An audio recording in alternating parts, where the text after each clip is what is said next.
Reader, it was on Monday night, near midnight, that I too had received the mysterious summons. Those were the very words by which I replied to it. I listened to Mr. Rochester's narrative, but made no disclosure in return. The coincidence struck me as too awful and inexplicable to be communicated or discussed.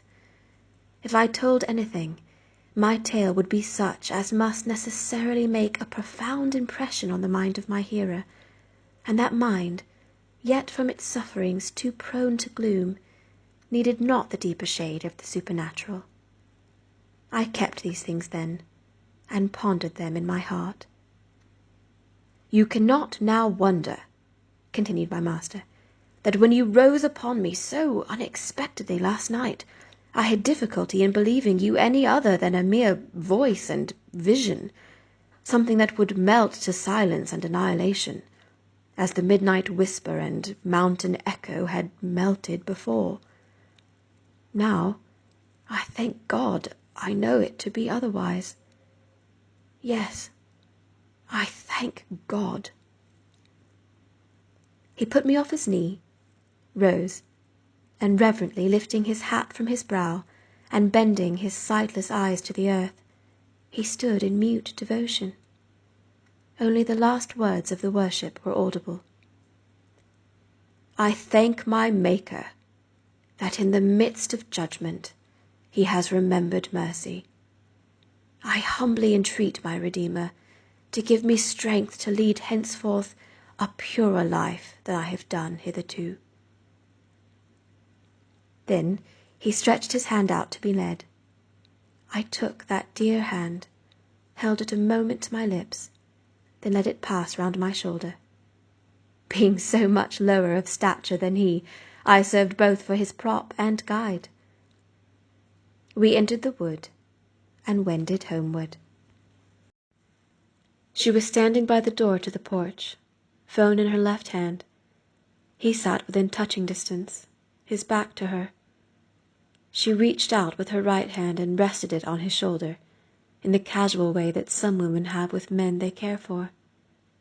In only 24 hours she had come to care for Robert Kincaid. "Oh, Marge, I'm tied up then. I'm going shopping in Des Moines. Good chance to get a lot of things done I've been putting off. You know, with Richard and the kids gone."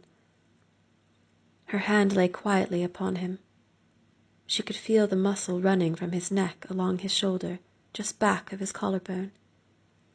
She was looking down on the thick grey hair neatly parted, saw how it drifted over his collar. Marge babbled on. "Yes, Richard called a little while ago." "No, the judging's not till Wednesday, tomorrow. Richard said it'd be late Friday before they're home. Something they want to see on Thursday. It's a long drive, particularly in the stock truck. No, football practice doesn't start for another week." A week? At least that's what Michael said. She was conscious of how warm his body felt through the shirt. The warmth came into her hand, moved up her arm, and from there spread through her to wherever it wanted to go, with no effort.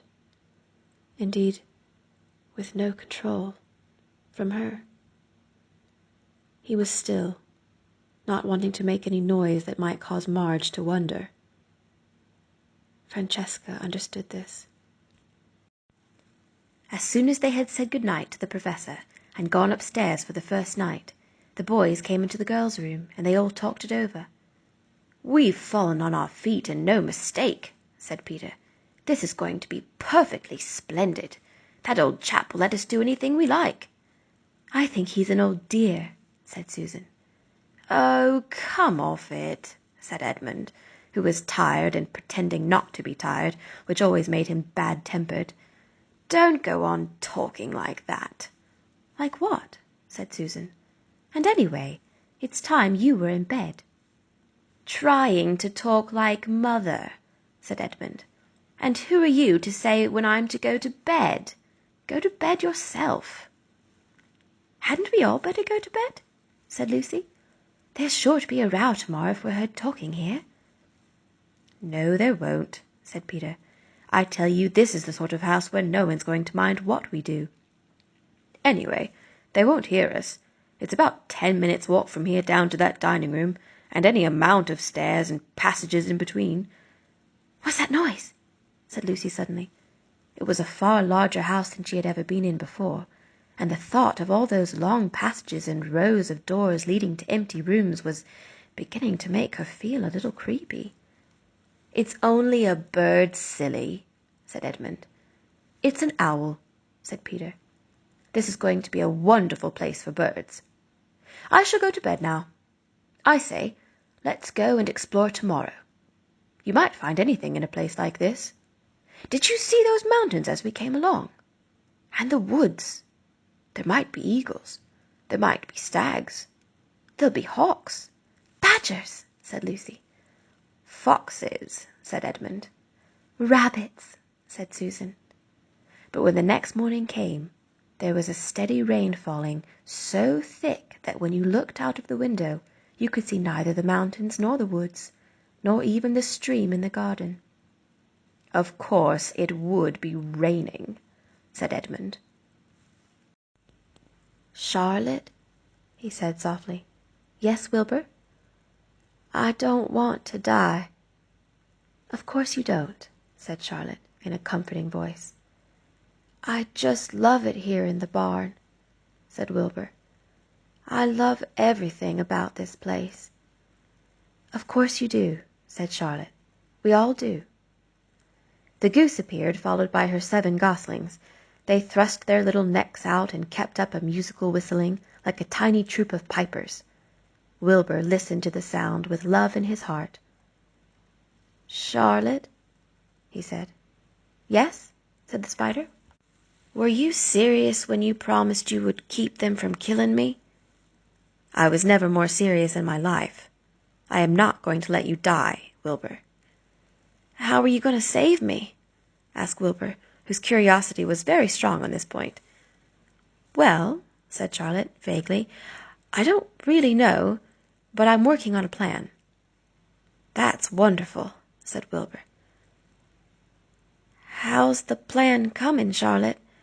Have you got very far with it? Is it coming along pretty well?" Wilbur was trembling again, but Charlotte was cool and collected. "Oh, it's coming all right," she said lightly. "The plan is still in its early stages and hasn't completely shaped up yet, but I'm working on it." "When do you work on it?" begged Wilbur. "When I'm hanging upside down at the top of my web. That's when I do my thinking, because all the blood is in my head." "I'd be only too glad to help in any way I can." "Oh, I'll work it out alone," said Charlotte. "I can think better if I think alone." "All right," said Wilbur. "But don't fail to let me know if there's anything I can do to help, no matter how slight." "Well," replied Charlotte, "you must try to build yourself up. I want you to get plenty of sleep and stop worrying. Never hurry and never worry. Chew your food thoroughly and eat every bit of it, except you must leave some for Templeton. Gain weight and stay well. That's the way you can help.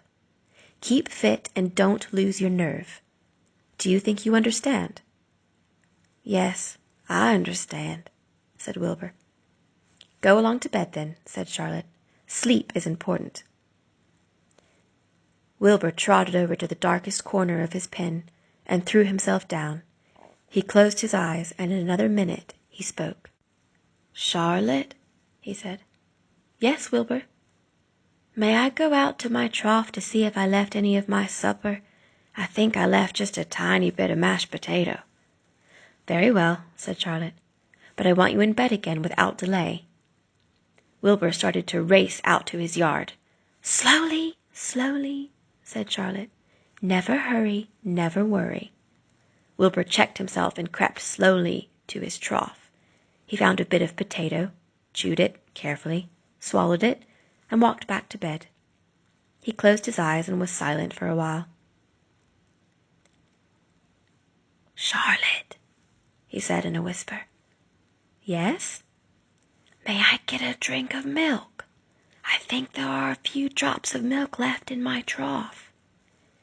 "No, The trough is dry, and I want you to go to sleep. No more talking. Close your eyes and go to sleep." Wilbur shut his eyes. Fern got up from her stool and started for home, her mind full of everything she had seen and heard. "Good night, Charlotte," said Wilbur. "Good night, Wilbur." There was a pause. "Good night, Charlotte." "Good night, Wilbur." "Good night." "Good night."